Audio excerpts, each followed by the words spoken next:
ನಮಸ್ಕಾರ ಸ್ನೇಹಿತರೆ, aphids, mealybugs, ಶಂಕುಹುಳುಗಳು ಮೊದಲಾದ ಕೀಟಗಳನ್ನು ದೂರ ಇಡೋದಕ್ಕೆ ಇವತ್ತೊಂದು ವಿಶೇಷವಾದ ಟ್ರಿಕ್ ಅನ್ನು ನಿಮಗೆ ತಿಳಿಸ್ಕೊಡ್ತಾ ಇದ್ದೀನಿ. ಇದಕ್ಕಾಗಿ ನೀವು ಯಾವುದೇ ಕೀಟನಾಶಕವನ್ನು ಸ್ಪ್ರೇ ಮಾಡುವಂತಹ ಅವಶ್ಯಕತೆ ಇಲ್ಲ. ಇದು ಸಂಪೂರ್ಣವಾಗಿ ಸಾವಯವ ವಿಧಾನವಾಗಿದ್ದು ಇದರಿಂದ ಗಿಡಗಳಿಗೆ ಯಾವುದೇ ರೀತಿಯ ಹಾನಿ ಉಂಟಾಗೋದಿಲ್ಲ. ಹಾಗಾದರೆ ಆ ಕ್ರಮ ಯಾವುದು ಅನ್ನೋದನ್ನು ನೋಡೋಣ. ಈ ವಿಡಿಯೋವನ್ನು ಎಲ್ಲೂ ಸ್ಕಿಪ್ ಮಾಡದೆ ಕೊನೆಯವರೆಗೂ ನೋಡಿ.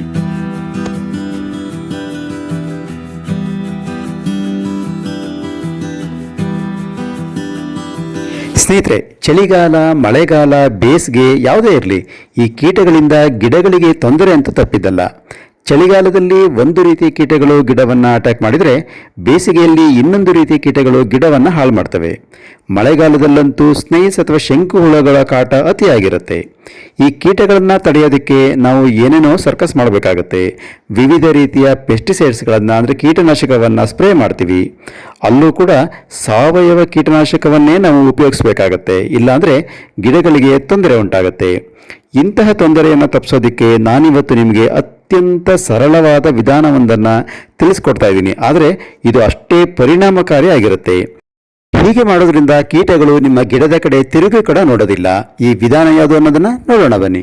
ಸ್ನೇಹಿತರೆ, ಇದನ್ನ ನಾವು ಅಲ್ಯೂಮಿನಿಯಂ ಫಾಯಿಲ್ ಮೆಥಡ್ ಅಂತ ಅಂತೀವಿ.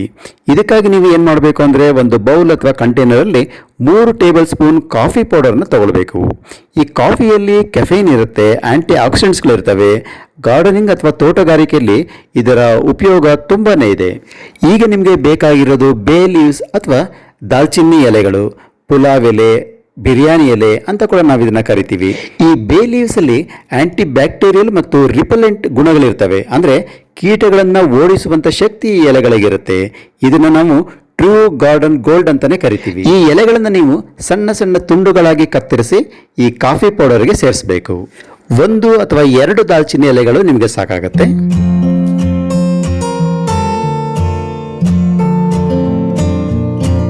ಈಗ ಇದಕ್ಕೆ ಬೇಕಾಗಿರುವಂತಹ ಮುಂದಿನ ಪದಾರ್ಥ ಅಂದರೆ ರೆಡ್ ಚಿಲ್ಲಿ ಪೌಡರ್ ಅಥವಾ ಮೆಣಸಿನಕಾಯಿ ಪುಡಿ ಅಥವಾ ಖಾರದ ಪುಡಿ. 1 ಚಮಚ ಮೆಣಸಿನಕಾಯಿ ಪುಡಿ ಅಥವಾ ಖಾರದ ಪುಡಿಯನ್ನು ನೀವು ಇದಕ್ಕೆ ಸೇರಿಸಬೇಕು. ಈ ರೆಡ್ ಚಿಲ್ಲಿ ಪೌಡರ್ ಅಥವಾ ಖಾರದ ಪುಡಿ ಕೂಡ ಕೀಟಗಳನ್ನು ಓಡಿಸುವಲ್ಲಿ ಮಹತ್ತರವಾದ ಪಾತ್ರವನ್ನು ವಹಿಸುತ್ತೆ. ಈಗ ಈ 3 ಪದಾರ್ಥಗಳನ್ನು ನೀವು ಚೆನ್ನಾಗಿ ಮಿಕ್ಸ್ ಮಾಡಬೇಕು. ಅಂದರೆ ಒಂದು ಕಾಫಿ ಪುಡಿ, ಆಮೇಲೆ ಪುಲಾವ್ ಎಲೆ, ಆಮೇಲೆ ಖಾರದ ಪುಡಿ, ಇವು 3 ನೀವು ಬೌಲಲ್ಲಿ ಚೆನ್ನಾಗಿ ಮಿಕ್ಸ್ ಮಾಡಬೇಕು. ಈಗ ನೀವೇನು ಮಾಡಬೇಕಂದ್ರೆ, ಒಂದು ಅಲ್ಯೂಮಿನಿಯಂ ಫಾಯಿಲ್ ಅನ್ನು ತಗೊಳ್ಬೇಕು. ಇದು ನಿಮಗೆ ಯಾವುದೇ ಸ್ಟೇಷನರಿ ಸ್ಟೋರ್ಸ್ ಅಲ್ಲಿ ಸಿಗುತ್ತೆ, ಅಥವಾ ನೀವು ಮನೆಗೆ ಅದರ ಸ್ವೀಟ್ಸ್ ಅಥವಾ ಖಾರ ಏನಾದ್ರು ತಂದಿದ್ರೆ ಅವರು ಪ್ಯಾಕ್ ಮಾಡಿ ಕೊಟ್ಟಿರ್ತಾರೆ. ಅದೇ ಅಲ್ಯೂಮಿನಿಯಂ ಫಾಯಿಲ್ ಅನ್ನು ನೀವು ಇದಕ್ಕೆ ಉಪಯೋಗಿಸಬಹುದು. ಈಗ ಈ ಅಲ್ಯೂಮಿನಿಯಂ ಫಾಯಿಲ್ ಅನ್ನ ಈ ರೀತಿ ಇಟ್ಬಿಟ್ಟು ಇದರಲ್ಲಿ ನೀವೇನು ಮಾಡಬೇಕು, ನೀವು ಮಿಕ್ಸ್ಚರ್ ಅಥವಾ ಮಿಶ್ರಣವನ್ನೇನು ತಯಾರು ಮಾಡ್ಕೊಂಡಿದ್ರಿ, ಕಾಫಿ ಪುಡಿ, ಖಾರದ ಪುಡಿ ಮತ್ತೆ ದಾಲ್ಚಿನ್ನಿ ಎಲೆಗಳ ಮಿಶ್ರಣವನ್ನೇನು ತಯಾರು ಮಾಡ್ಕೊಂಡಿದ್ರಲ್ಲ, ಅದನ್ನ ತಗೊಂಡು 1 ಚಮಚ ಈ ಮಿಶ್ರಣವನ್ನ ಈ ಅಲ್ಯೂಮಿನಿಯಂ ಫಾಯಿಲ್ ಅಲ್ಲಿ ಮಧ್ಯದ ಭಾಗದಲ್ಲಿ ಈ ರೀತಿ ನೀವು ಹಾಕಬೇಕು. ನಂತರ ಇದನ್ನ ಈ ರೀತಿ ಫೋಲ್ಡ್ ಮಾಡಿ ಒಂದು ಪೊಟ್ಟಣ ಅಥವಾ ಪ್ಯಾಕೆಟ್ ರೀತಿ ತಯಾರು ಮಾಡಬೇಕು. ನೋಡಿ, ನಾನಿಲ್ಲಿ ನಿಮಗೆ ಈ ಪೊಟ್ಟಣವನ್ನು ನಾವು ಯಾವ ರೀತಿ ತಯಾರು ಮಾಡಬೇಕು ಅನ್ನೋದನ್ನ ತೋರಿಸ್ಕೊಡ್ತಾ ಇದ್ದೀನಿ.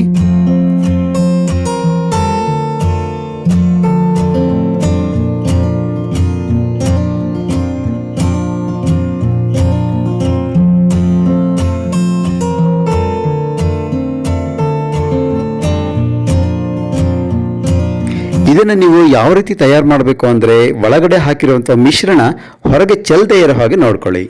ಈಗ ಈ ಪ್ಯಾಕೆಟನ್ನು ಈ ರೀತಿ ಫೋಲ್ಡ್ ಮಾಡಿ ಇದರ ಮೇಲ್ಭಾಗದಲ್ಲಿ ಒಂದು ಕ್ಲಿಪ್ಪನ್ನು ಈ ರೀತಿ ಸೇರಿಸಿ.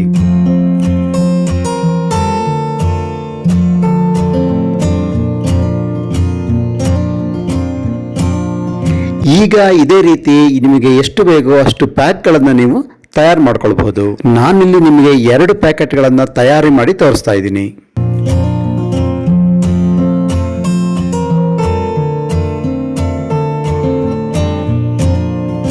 ಈಗ ನೀವು ಇನ್ನೂ ಒಂದು ಕೆಲಸವನ್ನು ಮಾಡಬೇಕು. ಏನಂತಂದ್ರೆ, ಈ ಪ್ಯಾಕೆಟ್ನ ಮೇಲ್ಭಾಗದಲ್ಲಿ ಒಂದು ಟೂತ್ ಪಿಕ್ ಅಥವಾ ಸೂಜಿ ಅಥವಾ ಯಾವ್ದಾದ್ರು ಒಂದು ಕಡ್ಡಿಯ ಸಹಾಯದಿಂದ ಈ ರೀತಿ ಹೋಲ್ಗಳನ್ನು ಮಾಡಬೇಕು. ನೋಡಿ, ನಾನು ನಿಮ್ಮಲ್ಲಿ ತೋರಿಸ್ತಾ ಇದ್ದೀನಿ. ನಿಮ್ಗೆ ಎಷ್ಟು ಸಾಧ್ಯನೋ ಅಷ್ಟು ಹೋಲ್ಗಳನ್ನು ಮಾಡಿ. ಅಂದರೆ ಈ ಹೋಲ್ಗಳಿಂದ ನೀವು ಒಳಗಡೆ ಏನು ಮಿಶ್ರಣವನ್ನು ಹಾಕಿದಿರಲ್ಲ ಅದರ ವಾಸನೆ ಹೊರಕ್ಕೆ ಬರಬೇಕು. ಆದರೆ ಹೀಗೆ ಮಾಡುವಂಥ ಸಂದರ್ಭದಲ್ಲಿ ಒಳಗಡೆ ಹಾಕಿರುವಂಥ ಪುಡಿ ಹೊರಕ್ಕೆ ಬರದೇ ಇರೋ ಹಾಗೆ ನೋಡ್ಕೊಳ್ಳಿ.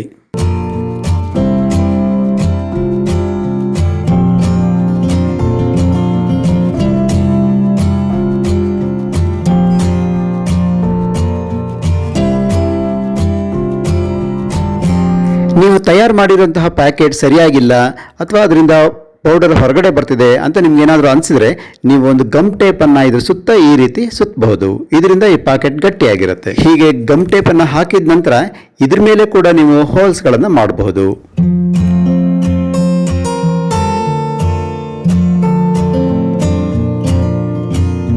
ಸ್ನೇಹಿತರೆ, ಈಗ ಈ ಪೆಸ್ಟಿಸೈಡ್ ಪ್ಯಾಕೆಟ್ಗಳು ತಯಾರಾಗಿದ್ದಾವೆ. ನಾನೀಗ ಇದನ್ನು ಏನು ಮಾಡ್ತೀನಿ ಅಂದರೆ ಒಂದೊಂದು ಕೊಂಬೆಗೆ ಅಂದರೆ ಯಾವುದಾದ್ರು ಒಂದು ಕೊಂಬೆಯನ್ನು ಸೆಲೆಕ್ಟ್ ಮಾಡಿ ಅದಕ್ಕೆ ಇದನ್ನು ಈ ರೀತಿ ಕ್ಲಿಪ್ ಮಾಡ್ತೀನಿ ಅಥವಾ ಕಟ್ತೀನಿ.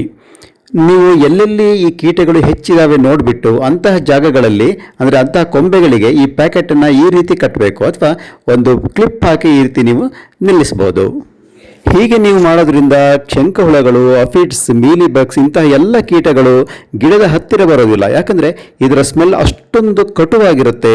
ಆಮೇಲೆ ಕೀಟಗಳು ಇದರಿಂದ ಓಡಿ ಹೋಗ್ತವೆ.